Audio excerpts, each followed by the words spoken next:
గూండగాల్లో రౌడీగాల్లో వాడో వీడో లట్టుగాడో పొట్టుగాడో సతాయిస్తే ఎట్లా అని మీరు అనుకుంటుండొచ్చు. ఎక్కువ దూరం లేను నేను కూడా పక్కనే బంజారాయిల్స్ లో తెలంగాణ భవన్ మన జనతా గ్యారేజ్ ఉన్నది. ఒక్క ఫోన్ కొడితే 40 మంది ఎమ్మెల్యేలను ఎమ్మెల్సీలను తీసుకొని మీ రేమత్ నగర్ కు వచ్చే బాధ్యత నాది. ఈ మధ్య సినిమా నేర్చుకునేది జనతా గ్యారేజ్ ఎలా కొడుతున్నాడు. ఈయన అర్ధరాత్రి ఫోన్ చేస్తే ఫోన్ ఎత్తాడు. మీ అయ్యా ఆఫీస్ ఫామ్ హౌస్ వాడు కావాలట ఎప్పుడన్నా. మళ్ళా 3 సంవత్సరాలకు వాళ్ళ అయ్యా బయటకు వస్తాడట. అప్పుడు ముఖ్యమంత్రి అవుతాడట. వరదలు వస్తే రాడు, వర్షాలు పడితే రాడు, బోరుబండ మునిగిపోతాయంటే రాడు, బోరుబండ సమస్యల మీద రాడు, పిల్లలు చచ్చిపోతే రాడు, బస్సు యాక్సిడెంట్ అయితే రాడు, చంపుతాడు, పంటాడు. అప్పుడప్పుడు బయటకు వచ్చి యశోద హాస్పిటల్ పోతాడు. బతికే ఉన్నా అని చెప్పుకోవడానికి యశోద హాస్పిటల్ పోతాడు. అని ఇంకొని సాగుని కోరుకోవడం మనం అనుకుంటావా? కేసీఆర్ సారు నిండు 100 ఏళ్ళు ఆరోగ్యాలతో ఉండాలి.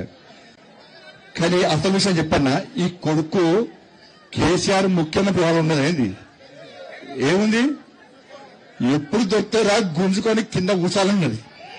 అందుకే డింగరని బాగా వావి వరుసలు చిన్న పెద్ద ముసలి ముఖ్యాన్ని తేడా లేదన్న. ఇంత ఇబ్బంది పెట్టినా మనల్ని 109 కేసులు పెట్టినాను మా మీద.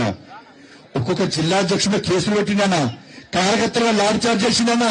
అరే బీఆర్ఎస్ పాలనలో రైతులు చచ్చిపోతే పోయింది మనమన్నా, విద్యార్థులు చచ్చిపోతే పోయింది మనమన్నా, నిరుద్యోగులు చచ్చిపోతే పోయింది మనమన్నా, ఉద్యోగులు ఆత్మహత్య చేసుకుంటే పరామర్శించింది, భరోసా ఇచ్చింది మనమన్నా, ఉపాధ్యాయులు చచ్చిపోతే పోయింది మనమన్నా.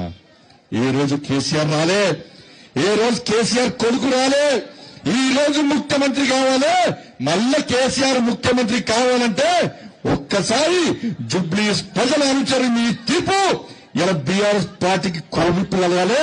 బీఆర్ఎస్ పార్టీని ఫామ్ హౌస్ కు ఇంకా పరిమితం చేసే ప్రయత్నం చేయండి.